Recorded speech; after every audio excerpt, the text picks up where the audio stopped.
What is going on, everybody? Welcome in to another episode of Alarm Fantasy Football. 'Twas the day before football, and all through the house, not a creature was stirring, not even Travis Kelce's knee. We'll cover all of that news and stuff like that here today, but let me bring in or welcome in my co-host, obviously here from Fantasy Alarm's finest. You got Andrew Cooper at Coop A Fiasco on the old Twitter machine, and welcome back a sickly Britt Flinn, who has managed to hold it together here today to bring it to you. Why? Because we know it's the day before NFL Week 1, and there's lots going on. How are you guys doing today? Yeah, sickness be damned. I'm going to be on the show the day before the start of the NFL season. There's no way that I'm missing this. Britt Flinn flu game. Going for 50. Let's go, dude. They're going to be talking about it. They're going to be talking. People are already talking about it. I've seen it on the Twitter feed. They're like, there she is. Is she good to go? She was questionable coming into today, but I think you're going to show out, Britt. Much like Travis Kelce. Is he questionable? Is he going to show up? We shall see. Well, I mean, it's probably the elephant in the room right now, and we're going to get to some news and notes and things like that here. We're also going to play a little higher or lower with our friends over at Underdog Fantasy as well, but before we dive into all of that, are you guys done with your drafts? Are we still going? I've got 3 tonight. I've got a home league that's run by my friend Chris Carota. I've got another one that's run by my friend David Sherman, and then I've got my FFPC draft tonight. After all of that is said and done, all of that taking place on Lisa Ando's Fantasy. I'll be doing that live stream, double dipping on drafts, and then finishing that up to jump into another draft. So that's my schedule. How about you guys out there? Britt, more drafts to come still? I do. I have 2 more tonight, more or less basically home leagues. And I will say last week on Lisa Ann, we were both drafting at the same time during the show. And it was a lot of fun. There was a lot of back and forth and, oh my God, this player just went, and it made for some very good banter. Plus, Lisa Ann is always sassy in the chats of the drafts that she's doing, so it makes it very fun. Did you guys get a chance to share draft boards with the viewers here? Because one of the drafts that I'm doing while I'm on with Lisa Ann here is on ESPN, a site that doesn't have a draft board. I don't understand how CBS and ESPN, 2 of the biggest sites out there, still don't have draft boards for their for their draft rooms. I don't get it. It actually makes a lot of sense because they don't care about us. That's why. They don't want us to be happy, right? Like, yes, there was one year where, and I don't want to bash on ESPN too much, but there was one year where when you went to log into fantasy hockey, they tried this thing out, and when you clicked the app, it played a 30-second ad before you could look at your team. So if you were trying to rush to get your lineups in, you had to watch an ad. I'm not even kidding. That was real. So not worried about those platforms. I don't really play on them. Before I get to my drafts, we had James Graziano in the chat saying, Finn at tight end only has Dalton Kincaid. Too risky for week 1. Would you drop A-Chain for Gerald Everett? Personally, Gerald Everett, if there was a better option available, if there was a Tyler Higbee out there where we could, basically say Cooper Kupp's out and there's no other targets, then I would say, hey, go with the safe guy. But in this particular instance, Gerald Everett last year, he wasn't even a full-time player, playing 70% of the snaps. He's now behind, and Keenan Allen and Mike Williams only played essentially 2 full games together. If you look at it, you have all these targets, Austin Eckler, Keenan Allen, Mike Williams. I'd rather just go for the upside play. So I wouldn't drop anybody meaningful for Gerald Everett. And for me, of course, I still have drafts going. Howard, you and me have the Bourbon Bowl slow draft, which will probably finish sometime in October. So draft season for me might actually never end. There is one very specific clock milker. Now, I haven't been great because I was away on vacation, and I was actually either on a plane or on shows when you messaged me to say that I was on the clock. But there is definitely somebody in that league who is a horrendous clock milker. Crazy. For sure. I don't want to call him or her out, but yeah. I've been ripping through. I mean, I set my queue for the last one, so I had an auto for that one, but I've been doing all right with that one. So not many on that one. And I want to go back to that question about Dalton Kincaid. I feel like Sauce Gardner and Stephon Diggs are going to be locked into coverage basically the entire time. because Sauce doesn't go across and play slot. I think that if Stephon Diggs is locked up by Sauce, that a lot of those passes are going to go to Dalton Kincaid. And then it's going to be a pretty lucrative week for him, even Yeah. as a rookie tight end. It's true. I looked at it last year. Sauce Gardner, like obviously he's going to be playing on Diggs regardless, but last year he played over 1,000 snaps, only went into slot 9 times. So he doesn't go in there as is. Let's hit a couple quick questions before we go to the next thing. Just we got him in the chat here. Brandon is very excited in all caps. Says, "Should I trade Mark Andrews and no? Should I trade Mark Andrews, Mike Evans? You got to shout it out there. Right? Come on. Should I trade Mark Andrews, Mike Evans, and Ayuk for Kittle and Tyreek Hill? What do you guys think on that one? I think that's a little too much for Kittle's hurt himself right now, is he not? Yeah, Kittle's hurt himself. Andrews is a top tight end. Evans and Ayuk. I mean, I love Ayuk, but I mean, who knows what happens with Evans? We talked about yesterday on Alarm Fantasy Football the possibility of the Giants clearing some cap space in order to trade for him, but until I see him actually off Tampa Bay and not having Baker Mayfield as his QB, that is not a deal. I mean, I don't want to, give up on Evans completely, but I don't want to hand over Andrews and Ayuk basically just for Tyreek. It's kind of what it is. Yeah, that's the problem that I run into there is you're giving up too much. Maybe if it's a very shallow league and Ayuk was on your bench or Evans was on your bench, then maybe. But I don't know. I think I'm just sticking with Tyreek Hill. He's a first round pick. I'm sticking with Andrews, Evans, and Ayuk if they're all in my lineup. Yeah, take that depth at wide receiver and keep that top tight end in there. Yeah, and Britt, I got a question for you here. Cameron B says, "Hey there. Can you help me pick my RB2 and a flex for week 1? Options are Javonte Williams, B-Rob, Jalen Warren, Zay Flowers, Elijah Moore, Zay Jones, Marvin Mims." So quite a squad there. He needs 2 players from that group. One has to be running back. I'm kind of looking at Brian Robinson here. I know that Javonte has a very favorable matchup against the Raiders, potentially without Chandler Jones. But so does Brian Robinson against the Cardinals. And I think that this game has the potential to get out of hand fairly early. So I'm leaning towards him because I just don't know how much they're going to work Javonte in week 1. And I actually like Elijah Moore. The Bengals lost a lot of their secondary pieces. I'm not sure how stout they're going to be in the secondary. And we've seen it in training camp that Deshaun Watson and Elijah Moore have really developed some chemistry together out of that slot. So I kind of like Elijah Moore. Yeah, I think it's very underrated that people aren't talking about the fact that the Bengals lost both their safeties, right? I mean, you've got Chidobe Awuzie, who's, their one returning corner, but, I definitely think that they're kind of underselling that. I like the Elijah Moore call. I love the Brian Robinson call too. I put together the NFL Week 1 DFS watch list, and Robinson is right on there. I know that we like Gibson, with Eric Bieniemy as being that guy, but I think you're right, Britt. I think that Washington has the capability of grabbing a nice lead, and once that happens, I think Riverboat Ron is going to be like, "Yo, we don't need to push anything downfield too much here. Let's kill the clock and let's give it to Brian Robinson." So I think that's the way to go too. With that Commander schedule, you'll have plenty of opportunity to start Antonio Gibson. This is probably one of the few Brian Robinson games, right? Yeah. Favored by 6 in that game, which is not going to happen much for this Commanders team. So I'm with you on those two.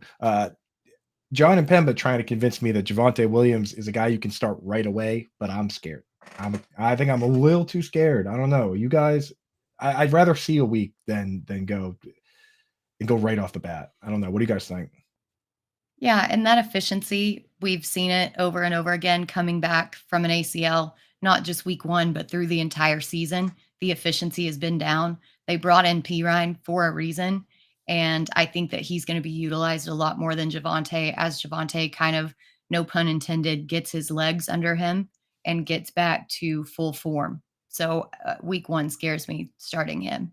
Yeah, I mean, if he didn't have an option like Brian Robinson available, then I'd be like, all right, yeah, go for it. I mean, if it was Javonte versus Charbonnet versus Jalen Warren, yes, then I'm leaning on Javonte. But when you've got an option like this, that's, I mean, I think just at least a higher floor than what you're looking at. I'll say this: you did a good job of drafting a anchor RB team with Bijan. This is a Britt Flinn team if I've ever seen one, with the Bijan anchor RB. But this is the pain you got to deal with early on. You're hoping somebody emerges. You just got to give it a good stab. And if it pans out well for you, you won't have questions because hopefully somebody pops off that bench. But you did the right thing loading up on guys. But it is painful making a decision early on. Oface20, there's a regular in the chat. He wants to know Michael Thomas or Jordan Addison week 1. Now, you guys know my answer. I'm a Michael Thomas guy. What are you guys doing? I know, Howard, you've been a Jordan Addison guy all offseason. I've been a Jordan Addison guy, absolutely, and I think I'm just going to kind of linger with that. I mean, I have Olave in the watch list also to check him out. But one of the things that I said was, you know what, I'm really nervous about all this nonsense of Taysom Hill being considered, a quarterback by Carmichael, their offensive coordinator. If he really is going to screw around with Taysom Hill, we know where that happens. It happens inside the red zone, and he starts taking off and he runs or whatever. I don't see him being a heavy passer. And again, I'm just not really, like you want to see Javonte again. I want to see Michael Thomas on the field. I want to see what his target share is. I want to see how he's utilized in this offense, because this guy wussed out for the last couple of seasons because he had an attitude issue, not a toe issue. It was an attitude problem, and I want to see what happens with him back now and Derek Carr under center. I don't know. He said 3 hours ago on Twitter that he's a big bad wolf killer. So I mean, just got to keep that in mind. Oh, okay. So he said that on Twitter. All right. Okay. Break this tie for us. Sold. Break the tie. Well, so my thing with Michael Thomas is that we don't know if he is the 1A or the 1B to Chris Olave. The Titans were very bad in their secondary last season, but they did bring over Sean Murphy-Bunting from the Buccaneers, who is pretty good in coverage. So depending on who he covers, whether or not it's Olave or Michael Thomas, I'm kind of potentially leaning Jordan Addison as well. I think that this game's going to be tighter than people think, just because Minnesota's defense is so bad. And that offense is going to have to throw quite a bit to stay in this game. So I'm leading Addison here. Yeah. So for me, I like the upside of Addison long-term, and the idea of drafting him for the upside. I just worry that, he's not even going to be the second target on the team, that he's going to be the third fiddle. Whereas you talk about 1A and 1B with Michael Thomas, where we're not even sure. I mean, Michael Thomas, I'd be happy if he was second behind Chris Olave, and I don't see Juwan Johnson or Rashid Shaheed getting more targets. So that's why, personally, I just like Michael Thomas, but I've been on him all offseason. We've got a few more questions in here. We're going to hit your questions today. It's crunch time, so we're going to get on them. We'll push stuff aside. Do us a favor and hit subscribe on the Fantasy Alarm YouTube when you're watching right now. Smash that like button for us. Do us a favor, and we'll do you a favor and answer these questions. So we got one more in here, at least one more. You got a guy in his league looking to trade already. People are looking to wheel and deal with Mark Andrews today. So it's Debo and Mark Andrews for Garrett Wilson and Goddard. This one feels a little more fair. This one, and it's tough. I prefer trades when it's like somebody gets a running back and a wide receiver, somebody gets a tight end and a wide receiver, because now you can talk positions of need. It's always scary trading straight up positions, right? Because now it's like, man, you could get crushed here. So Debo, Britt, I'll go to you on this one first. Debo and Andrews on one side, Garrett Wilson and Goddard on the other side.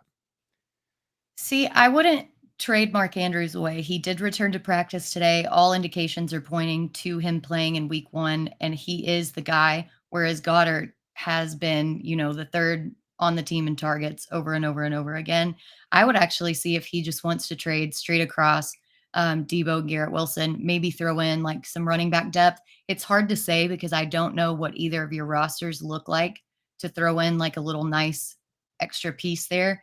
But I tend to prefer keeping Andrews. If you can get Wilson by throwing in another piece and countering that trade, that's what I would try to do. Yeah, the advantage at tight end, I think, having Mark Andrews versus Dallas Goedert is that much more significant than going from Debo to Garrett Wilson. I love the upgrade from Debo to Garrett Wilson. I'm not in on Debo at all. So the question is does that outweigh the safety of having Andrews and Goddard? And you know what, to be perfectly honest, I kind of think it does, because I think Garrett Wilson's going to ball out this year. I think that he and Aaron Rodgers are definitely connected. I love the bit on Hard Knocks, knowing that Sauce Gardner and Garrett Wilson are best buddies, and the two of them are teaching each other more and more about the opposing position. And Goddard is a rock solid tight end one. You leave him right in there for you, and you don't worry about that. With Mark Andrews, yeah, I know that Lamar Jackson's going to lean on him, but you're also dealing with a new offensive scheme here, and you've added a bunch of weapons. You've added, Zay Flowers through the draft. You brought in Odell Beckham. Rashad Bateman is healthy again, so you do have certain situation here that there could be some questions about Mark Andrews. So I think I would make that deal in order to pick up that elite wideout in Garrett Wilson. Yeah, I think I'm with you too. And the difference maker for me is that Harbaugh is kind of an old school coach like Belichick, where he's like, they only disclose the information they're forced to disclose. So we will find out when the injury reports come out what it is Mark Andrews is dealing with, because you have to put it on the injury report, but they haven't even told us. I've tried to figure it out. I have no idea what the injury is for Mark Andrews. He was supposed to return to practice today, they said. Right. So I don't know if he has or hasn't. But I mean, it could be like, if it's a broken pinky, it's like, okay, you know what? He'll be fine. It'll heal. What if it's a hamstring though, or something like that? Now it's like, oh, what's going on? And who knows what it could be, So the fact that we don't know what it is, that does have me a little nervous. I just wish I knew. Like, I wish I knew, like, if it was like ribs or something. It's like, okay, let him heal and we'll be good. But I that worries me a little bit. And I'm with you. I think it's a big enough upgrade to get Garrett Wilson. So I'm going to go that way. All right, last question before we get to some stuff here.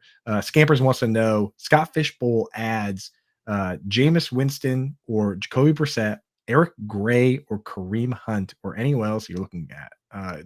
Scott Fishbowl, pretty deep league. Yeah. So that's kind of I mean, Scamp, the guys I drafted, I'm probably just keeping the guys I drafted over those players, to be honest with you. Yeah, I think Brissett does have some upside because the Saints did pay Derek Carr quite a bit of money. And then that move to Taysom Hill, he is still listed as a tight end, but now that he's also listed as a quarterback kind of gives me pause. I think that if Sam Howell doesn't do well, that Brissett still has a path to taking over later on in the season. As far as Eric Gray or Kareem Hunt, I would kind of just leave that alone. Yeah, the guy I'm looking to add, if he's not added already, he probably is by now, but Clayton Tune or Joshua Dobbs. I mean, one of those guys might actually start if they're out there. So I'll give a go for one of those guys. All right, let's get into some. Wait, before we do that, Brandon. Oh, he does have another. He's got some updates here to this deal. What if it's just Mark Andrews and Evans for Tyreek and Kittle? If that's the case, then yes, I'm doing that in a heartbeat. Yeah, for sure. Andrews and Evans in exchange for that. And then he's got another one up here as well. Jacoby Myers for Keenan Allen. If I'm trading Jacoby Myers, you're damn right I want Keenan Allen in return. I don't think you'll ever get that.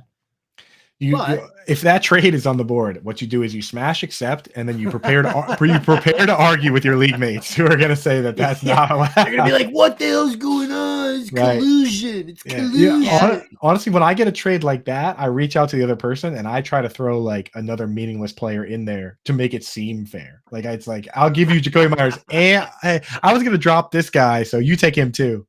Sometimes you got to try and dress those trades up. But yeah, you take that trade immediately for Keenan Allen.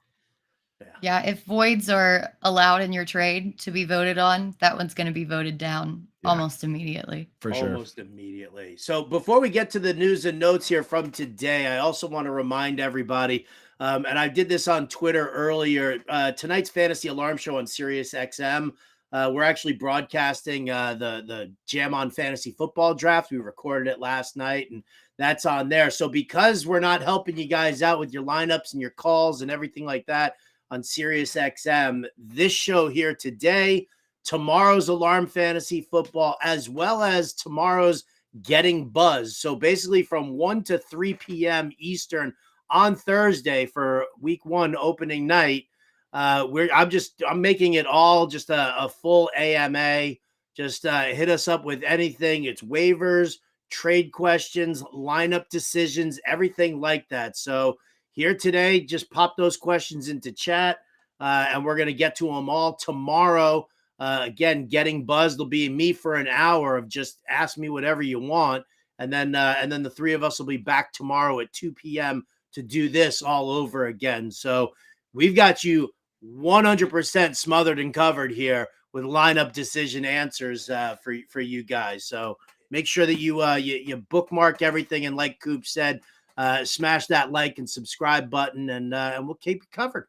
Hell yeah! Just If that's not enough, John and Pemba and I, right before the game on Thursday night, are going to do a quick 1 hour show before that too. So no one is being left behind. There'll be no man left behind tomorrow, or woman. I'm just going to say maybe tomorrow we should rename our show to the Waffle House Fantasy Football if we're smothering and covering everything. Damn right. You know what, man? I'm on this diet still. It's killing me. So everything I have to say or think or whatever is all food related at this point. Yeah. I mean, the Waffle House, dude. I went there for the first time ever, and it was exactly what I thought it would be. Depressing. In theory, it was better in theory than it was. And afterwards, I was like, roll me out of here into a grave. But at least you got your paper hat. I did get my paper hat that's around here somewhere. Paper hat. Because it's my first time they gave me a hat. Oh, look at that. Isn't that sweet? Is there like somebody's hair stuck in there too? I wouldn't put that on, man. You get like Waffle House lice. You know that them critters are jumping. You know it. Thoughts on Jaden Reed from Brandon again. Brendan Grout, you've got some stuff going on here. Talk to me here. We'll start with Coop, the rookie wide receiver for Green Bay. Yeah, so with Romeo Doubs out, it makes it a lot more interesting because obviously Christian Watson is the guy we think is going to be the top dog. I've got places where I'm stashing Reed. I got places where I'm stashing Luke Musgrave. We don't know who the second target's going to be right now. And, sometimes with a young QB like this, like Jordan Love, whoever earns his trust early, sometimes they hold on to that. They don't give it back. So I personally have Luke Musgrave prioritized over Reed for the simple reason that, one, I can start at tight end. And that scarcity is just a little more valuable. But, hey, if Jaden Reed comes out and has 7 targets, people will be adding him. So if you could get him on a bench somewhere and not give up too much to get a free look at him, absolutely worth it. Yeah. And I'll tack something onto that, and it's spoiling a little bit about the injury updates, but Christian Watson was also added to the injury report today and did not practice. And so if both of those guys are out, the wide receiver room is already so depleted and so thin in depth. If Christian Watson and Doubs don't play, then Jaden Reed's going to have 100% route participation. And I don't care if you're a rookie or not. He's going to get targets just out of pure necessity. Yeah. Wow. All right. Well, let's follow up with the news then, since we're spoiling the injury report. Let's kind of hit on some of that stuff and go through it. Let's start with should we start with Travis Kelce? What do you think? Yeah, I think that's the elephant in the room. We've got to start right there. Yeah.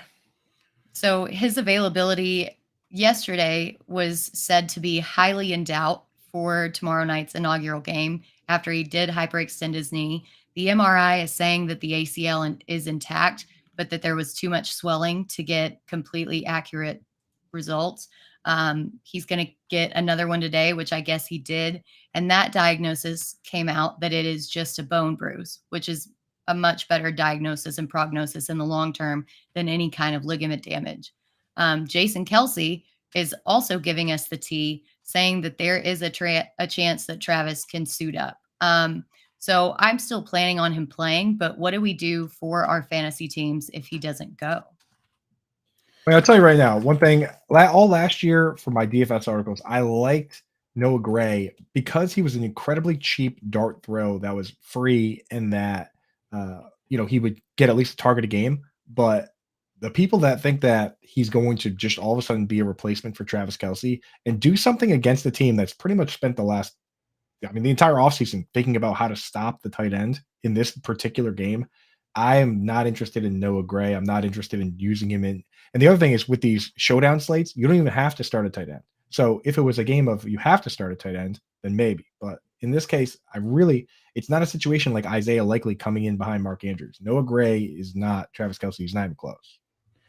Yeah, I mean, I think, for the sake of drafting, if you're still drafting tonight, the bone bruise diagnosis is actually really, really good because I do think that, if he misses the Thursday night game, I think he's back for week 2. If he plays week 1, I think he kind of probably ends up as like maybe a little bit more of a decoy. If you're drafting tonight, I would say that you probably want to make sure that you have a second tight end late in the draft and grab somebody with like a little bit of fun upside here, right? We talked Dalton Kincaid, we talked Sam Laporta. These are guys who you can definitely pick up in the later rounds of your draft, and then you don't have to worry so much about it with Kelsey. And then when Kelsey comes back, then you can turn around and you probably have a decent tight end to actually trade in Laporta or Kincaid. So I'm fine drafting Kelsey as is, where he is. I dropped him a little bit in the ultimate cheat sheet. That was before the bone bruise diagnosis came out. But I think the bottom line is if you're drafting tonight, people are still scared about the injury, and you might get him a couple of spots behind where he is. If you have him and he's in the lineup tomorrow and he's just playing, I'm starting him no matter what. I really don't think that, unless you somehow double tap the tight end position to give yourself a really high quality second tight end, kind of a weird move, but is even Kelsey as a decoy going to be, that much worse off than say anything that's sitting on your waiver wire right now? We're sitting at the bottom of the barrel. I think they're probably equal at best. Right. Not to mention Mark Andrews banged up too. It would be a different story, right? Like Travis, 75% of Travis Kelsey is still the best tight end in the league. So if he plays, you start him and you take whatever happens. That's where I'm at. That's where you got to live. If you drafted Travis Kelsey, you were already living in that world. And fun fact, the last time that Mahomes played a game without Travis Kelsey was 2017 in week 17, where they rested all of their starters. And that was Mahomes' very first start in the league in his rookie season. So Mahomes and Travis Kelsey have a great history of always playing together, always making it work, even through injury. So I think that if he's on the field, he's still going to be the Travis Kelsey that we all know and love. You'll figure it out. Yeah. Oh, scampers! Don't say stuff like that. Don't say let's fucking go with mods. I say let's fucking get out with the mods. Remove scampers from the chat, please. Thank you. guards, remove him. Where is Dame Overboard with the slap across the back right now? Right. Come on, get him out of my sight. What else we got as far as injuries go? Pretty much a lot of tight ends. Mark Andrews, again, expected to be ready to go, but we don't know for sure. George Kittle's status is still up in the air. Joe Burrow is practicing still, so that's good news for week 1. Miles Sanders is also a go for week 1. He also clarified that he was only away from practice for 7 days and that groin injury was kind of overblown. So that's good to know. As I said earlier, Christian Watson and Romeo Doubs are both now on the injury report and didn't practice. So that opens up avenues for both Jaden Reed and Luke Musgrave. And as we'll get to later on in our underdog higher lowers, potentially some of the running backs and Chandler Jones. Although this isn't important unless you're in IDP leagues or playing matchups, after the social media drama yesterday, I don't know if you guys saw that. He is not at practice today, and he is still uncertain to play in week 1. Now, I got something I want to say here, and I could be spiteful to all the people on Twitter that when I said my tight end stuff and I posted my breakout tight end stuff, and the response is always the same. It's Travis Kelsey and nobody else, or I'm going to pay up for tight ends. And then it'll just be all sunshine and rainbows, me and Travis Kelsey and Mark Andrews and George Kittle. And I'm definitely not going to draft Darren Waller because he's the one that's going to get hurt. All the people that said that to me, even though you were wrong, it's okay. You can come join me for yin and yang tight end. Give me your poor, your sick, your huddled masses. Come play the yin and yang tight end game. We'll find you a breakout tight end to replace your bone bruised and whatever's going on with Mark Andrews. We'll figure it out together. Even though you were so mean to me on Twitter and Reddit, come on in. We'll figure it out together. It's okay. Come on down. The internet was mean. Imagine. I can't imagine. They didn't want to read my tight end article because they were going to draft Travis Kelsey, and now you don't know who the breakouts are. Look what you did. Look what you did. More stuff in the chat here. Ann Dunn says Kelsey's her only tight end on a short bench. Who does she drop to pick up a backup tight end? Tank Bigsby or Deuce Vaughn? I mean, to From me, a it's Deuce Cowboys Vaughn. fan, it's Deuce. Yeah. Even as a Cowboys fan, it's Deuce. Just what's the upside of he's never it's hard to say he's never going to be an every down back, but the upside is that he's Darren Sproles. I mean, Unless he runs that trick play that Auburn ran over the weekend where their running back literally hid behind the offensive line and nobody saw him. That's the only way that Deuce Vaughn is going to get any yardage in this league. This is not preseason anymore. Hops into the back pocket of the left tackle. Right? It's like, whoop, you can't see me. I mean, hey, good work, man. What do we think about Rico Dowdle? Britt, you're the Cowboys resident Cowboys fan here. Rico Dowdle is the as the potential short yardage between the tackles kind of guy? No, I've been very concerned about our backfield, and I've been very vocal about that. I'm still surprised that Dallas hasn't signed somebody else to come into that backfield, because even Dowdle, the games that he's played in preseason and, a little bit of action that he's got, his yards per carry average is very, very suboptimal at around 3.4 to 3.9, depending on what all you're looking at. Malik Davis, kind of the same way, 3.4 to 3.9. And then you've got Deuce. So if Pollard can't handle this workload, which I still have questions that he can, since he's never carried the ball over 200 times, I'm a little bit worried about everybody in that backfield, to be quite honest. Yeah. It has to be a deep league for me to stash Dowdle, but I still have Dowdle over Deuce Vaughn. We got another one in the chat here. Must start 2.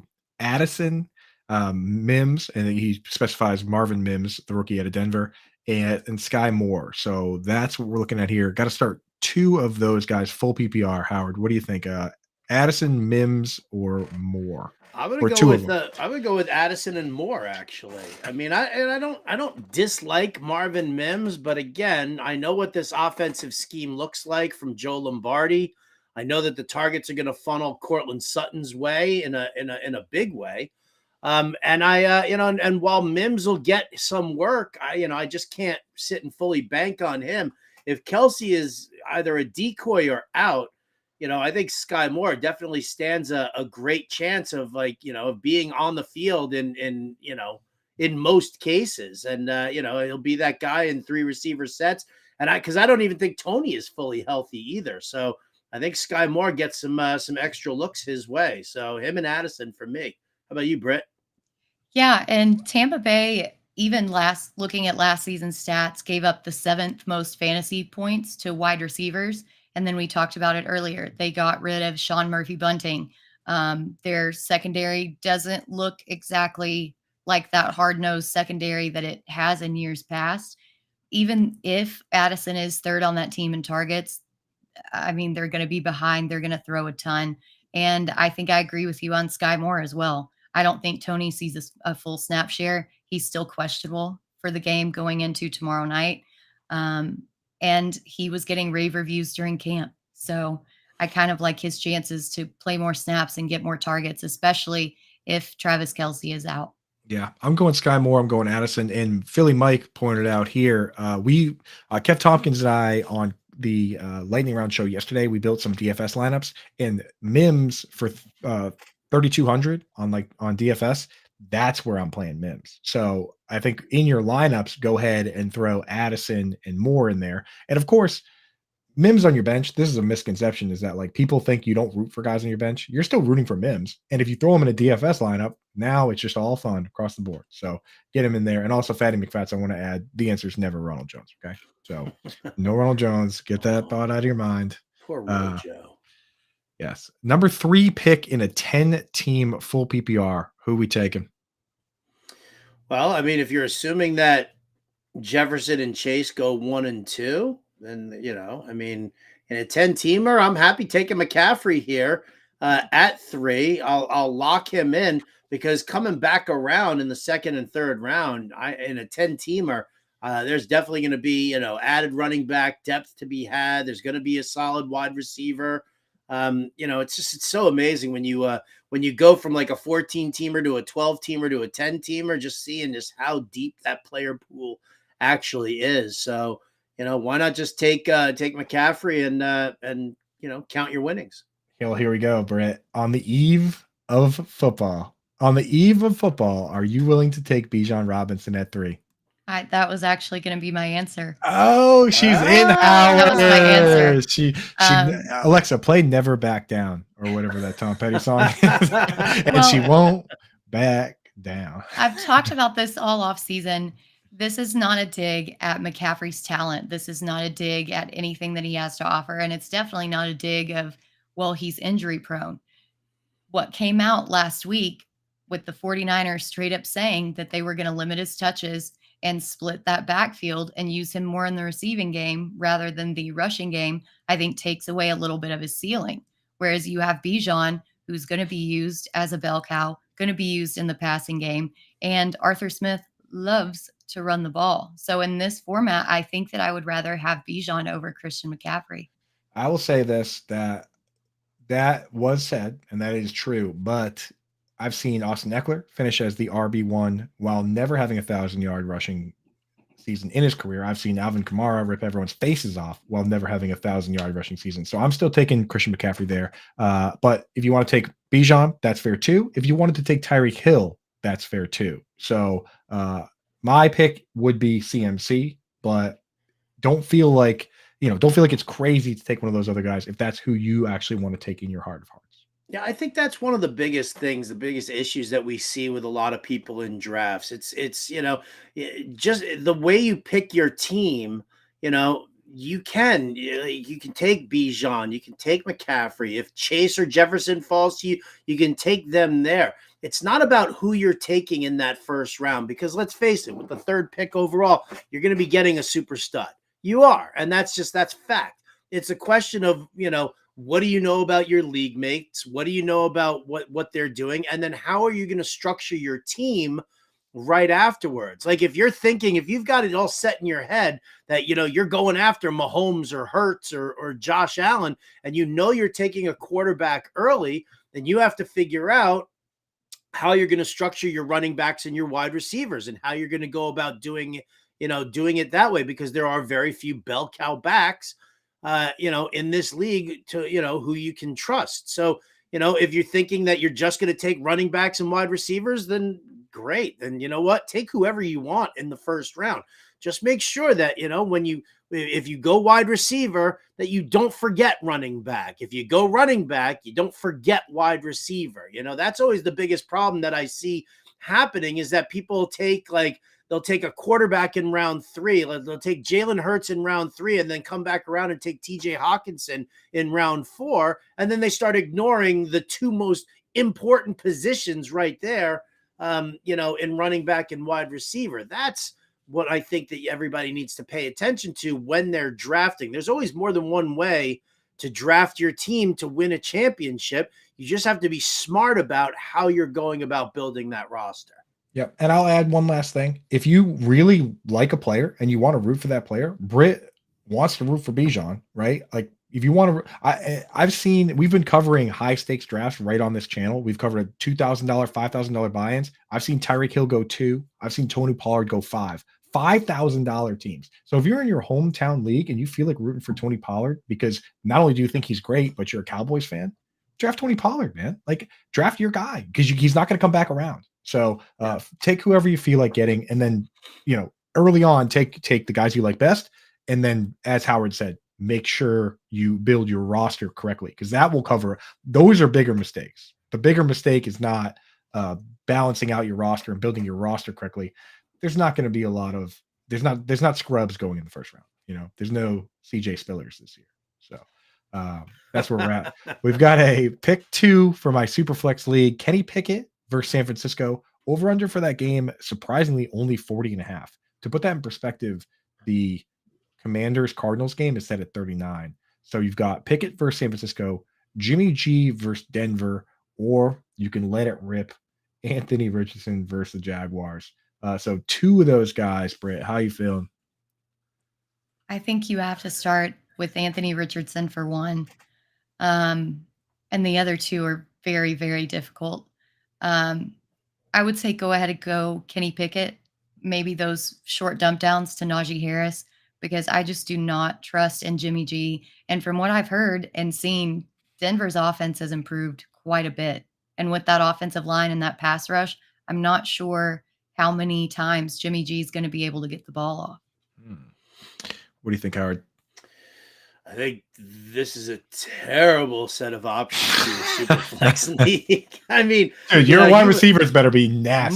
You must have amazing running backs and wide receivers if these are your three options. But I'll agree with Britt. I'll go Anthony Richardson, and then I'll take Kenny Pickett here against San Francisco, and hope that Joey Bosa stays away, and Pickett doesn't have to like run for his life. The thing is that you're going to see a lot of it's that Denver secondary. It's the Denver corners that are definitely tough. And to see them against Devontae Adams, and then who knows what else, right? I mean, Jacoby Myers, Hunter Renfrow, there doesn't really seem to be a whole lot of options. So I think this Denver defense can clamp down a little bit more on Adams. I think Pickett's got more options that he can roll with. So Richardson and Pickett for me as well.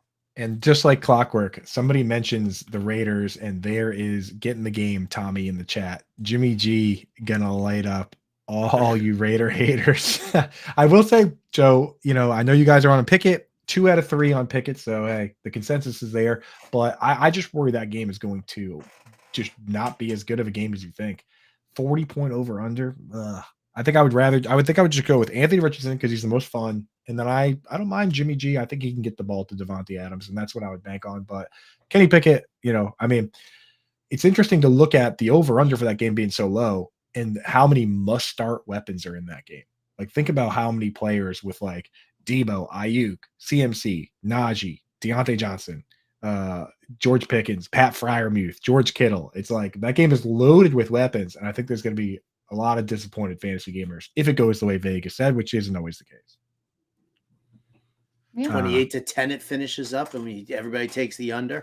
It could be. It could very well be. We got one more here. DFS lineup: Joe Burrow, Josh Jacobs, Raheem Mostert, Higgins, Ridley, Mims, and Njoku. I think he's just throwing a lineup out there to see what we think about it. That lineup isn't much different from the one we made yesterday on the lightning round show. So anybody that's looking for DFS stuff, we ran through the whole slate. We put together some guys we like. We named more players than we got into lineups, but check that one out. That's on the Fantasy Alarm YouTube channel. Hit that subscribe button, hit that like button. We cover everything. DFS. John and I last on quick outs right before this, we gave all our picks for if you're in survivor pools, things like that. So we got you covered across the board. Yeah, I'm also going to be writing up something for confidence pools, confidence pick'em pools. I'm going to be doing a post there. I'm just going to list each team, who I think is going to win. You do it all, without the spread, so it's just straight up there. I'm also going to do something on Survivor. Kayaks and Bronzebacks over here wants to know what we think about Washington as the week 1 pick in the Survivor League. It's kind of funny because to me, I look at this game as potentially the biggest trap of Survivor because everybody's in on this right now. Right. We don't know who's starting quarterback for the Arizona Cardinals. Nobody's got faith in Clayton Tune. Nobody's got faith in Joshua Dobbs. Everybody's kind of throwing some love over over the way of the Commanders. Even with Sam Howell, that just wouldn't that just be the biggest bust up of Survivor pools right there? I think if you're in multiple Survivor pools, then I think you can, or if you have multiple picks in a Survivor pool, I think you can use Washington there. But I mean, I don't know, man. To me, I always want to just get there through one week to the other and not be like, oh, well, I'm going to save this team for, this matchup or whatever. Because before you know it, you saved the Ravens for week 6. And the next thing you know, they get knocked out. So, I would say I say the Ravens only because they're on my mind against Houston as probably being my top pick for this week for Survivor. Just pick the Ravens. Just pick the Ravens. Yeah. Unless your strategy is to pick whoever's playing the Cardinals every single week, in which case you can then pick the Ravens when they play the Cardinals down the road. But there's not the Ravens. Like if you don't use the Ravens now, there's not a lot of easy matchups for them to use them until then. I think you just pick the Ravens. I don't know, Brett. Are you going home run swing with Washington? Washington's schedule is terrible, so there's almost no other time to use Washington. I mean, I don't know because look at what happened last season with the 49ers and the Bears. I think everybody was going 49ers because they thought that they were just going to clobber the Bears and then ended up losing and knocked out like such a high percentage of those survivor pools. I think that trap games are a real thing. Right. I think I'm with Howard. I don't necessarily want to save up the teams just to use at a later week. I kind of want to go with more of a sure thing. And Washington's not a sure thing at this point. We still don't know how their offense is going to operate, if Terry McLaurin's going to play, what they're actually going to look like. I could see Arizona potentially, like Jonathan Gannon said, getting that fire in their belly against Washington in week 1. So cringe. That dude is It was so cringe. Cringe factory. He better be a football genius, dude. Because, I mean, he's killing me. And I will say, yeah, the same people that picked Trey Lance last year and lost their survivor pool are going to lose on Sam Howell again this year. Man, just donating money. So maybe you just go with Lamar Jackson going in to face a rookie QB. I think that's probably the move. We got another one from Aaron here. My RBs are McCaffrey, Aaron Jones, Javonte Williams, Evan Hull. Receivers feeling thin. DK Metcalf, Mike Williams, Sutton, Addison, Kadarius Toney. Trade Javonte for wide receiver to the Taylor owner. I don't know, man. I think your running backs are. If you trade Javonte Williams, your running back's going to be Christian McCaffrey, Aaron Jones, and Evan Hull. Isn't that thinner? I think you're actually looking better at wide receiver than you are at running back. No, what do you guys think on that one? I absolutely agree.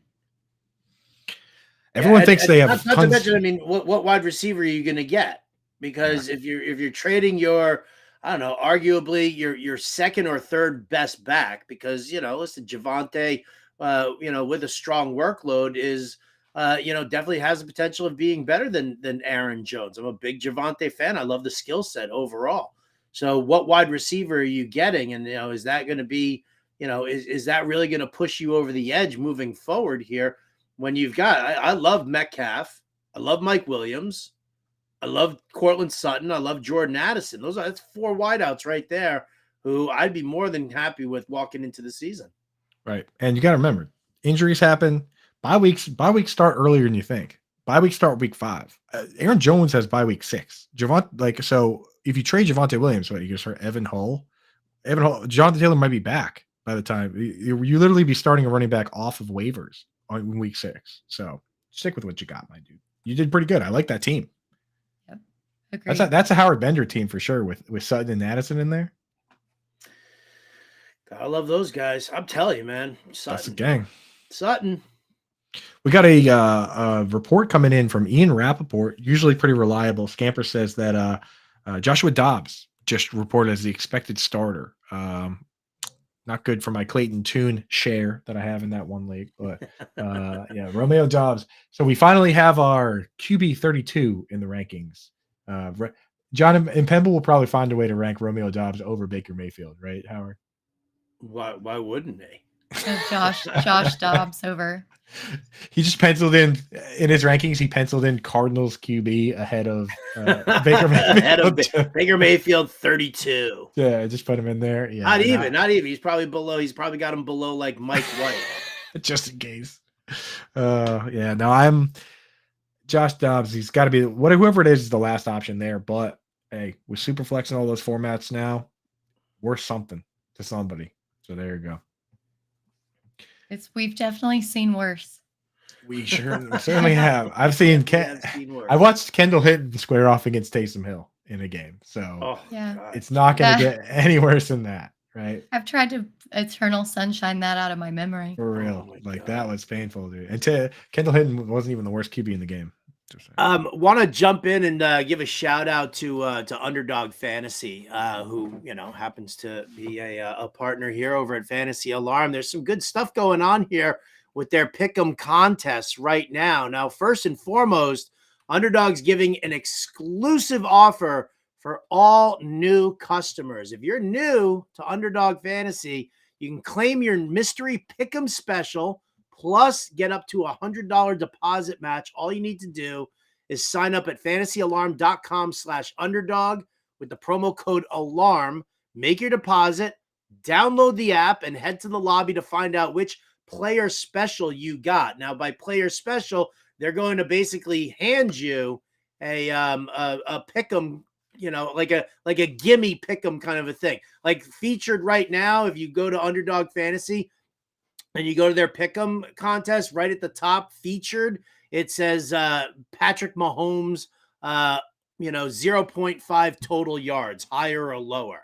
So that way you can do, because you're going to do the pick'em contest, you can do 2, 3, 4, up to 5 different players there, and you get higher payouts based on how many you do. So they're handing you this Patrick Mahomes one to throw in there.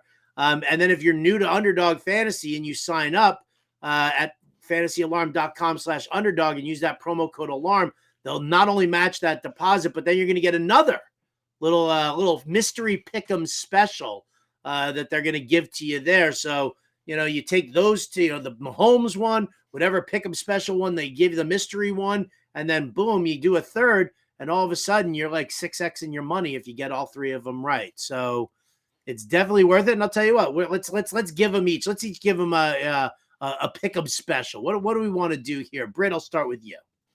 Yeah, so I can't get off this Jahmyr Gibbs hype train. His stat line for tomorrow is set at 3.5 receptions, and I'm definitely going higher on that. Last season, everybody wants to talk about how good the Chiefs were at stopping the run, but they actually ranked dead last in the amount of receptions they gave up to running backs, 6.59 over the course of each game. Now with Chris Jones likely not going to be able to play tomorrow, I think that this number is going to be even higher than that. The way that they are going to utilize Jahmyr Gibbs, I think that he goes higher than this stat easily. Nice. Little Jahmyr Gibbs love. I full disclosure, in a draft I did last night, I actually took Jahmyr Gibbs. I'll tell you what, I've been off Jahmyr Gibbs, but even I would bet over 3.5. I mean, why would they draft this guy? Like I'll take the higher than 3.5 for sure on Gibbs. Yeah. What about you, Coop? You got a good underdog pick'em stat line for us? I do got a underdog stat line. I'm looking at the stat line for Dallas Goedert this week against the New England Patriots, and they have him at 39.5 receiving yards, and I'm actually gonna go with lower on that one. People don't realize that Kyle Duggar has been a nightmare for tight ends. They just throw him on these guys one-on-one, and the Patriots for 5 straight years now, even with different personnel over certain periods, have just really pulled the rug out from tight ends. So even with a stat number set at 39.5, give me the lower on that one. I think that he's going to have a rough day. I like that. I'm going to throw one that we just actually talked about a little bit, and that's Brian Robinson. 60.5 rushing and receiving yards combined. I think he could probably take care of the 60.5 rushing alone. But if you're going to give me rushing and receiving as an option, I'm going to take it. I think Brian Robinson goes higher. I think that, yes, I do believe that Washington will win this game against Arizona. Obviously, we were talking about it with the Survivor. I mean, it would be a fluke craziness if they lost, but I think Robinson's going to end up, kind of chewing that clock up in the second half. They're going to keep giving him some volume. Brian Robinson last year, for a lot of people, I just did I did coverage of MLB All-Star Fantasy Football Draft, and Brad Lidge won the league last year, and his league winner was Brian Robinson because he just kept getting 20 carry games. And it was just volume after volume after volume. And they had bonus structures in there to make that happen. So I feel like, Robinson, 60.5 rushing and receiving yards. I'll take that higher number there as well, for that. Yeah, I have that all plugged in now, and that would pay out 6x. So $10 to win 60. If you're feeling froggy, $100 to win 600. I mean, feeling nice about those. The other thing I want to mention for people, always keep in mind that with the lowers, you get 2 outs. If a guy gets hurt or something happens, it's a free out on that. So keep that in mind. If you can go lower, it's nice. But I mean, with Brian Robinson. That feels like a slamma jamma. So make sure, go over to Underdog, use promo code ALARM. They'll match you 100% of your deposit up to $100 right now. Right. And again, if you use this deal right now at fantasyalarm.com/underdog with the promo code ALARM, not only will you get that instant deposit match up to $100, but then they're also going to give you a mystery pick'em special. So who doesn't love that, right? Like you take their Mahomes over half a yard, you take your mystery pick'em special, you take, any of our picks there, 3 picks, and you 3 for 3 at 6x, you can go up to 5 for 5. Feels nice. I'm liking it. Nice. Beautiful. Yeah. We got nice. One last question in the chat here. We have traded Kittle for Pitts. Honestly, I flat out have Pitts ranked higher than Kittle for this year. So the fact that Kittle is dealing with an injury as well, I like that one. I always go high upside, so that's my play on that. But yeah, I like the trade. All right. Yep. Beautiful. All right. Well, we're sitting here at the tail end of it. Like I said, for anybody out there, you have any kind of questions, trade, lineup, waivers, anything like that, any league. Obviously, we're all available on Twitter. You can see our Twitter names. All 3 of us are always in the Fantasy Alarm Discord. So if you're a subscriber to our All Pro subscription, which if you're not, you should be, fantasyalarm.com/win, right? That helps you out right there. So Discord, Twitter, Alarm tomorrow at 1 p.m. I'm doing a special AMA for Getting Buzzed. We're going to do another round of this here on Alarm Fantasy Football. And then leading right up to the game from 7 to 8 p.m. Eastern, Coop and John and Pemba are going to be also doing a live stream show to get you guys all set and ready. So we got you all tucked away there, nice and tight. Feeling good, guys? You're all set for today? You're all good? Fired up, dude. I'm fired up. I almost want to just go to bed right now, so it'll be tomorrow sooner. Just like Christmas style when you're a kid. Do you think I can just go to bed right now and wake up and it'll be football? You might have some work to do, Coop. I do. Right after I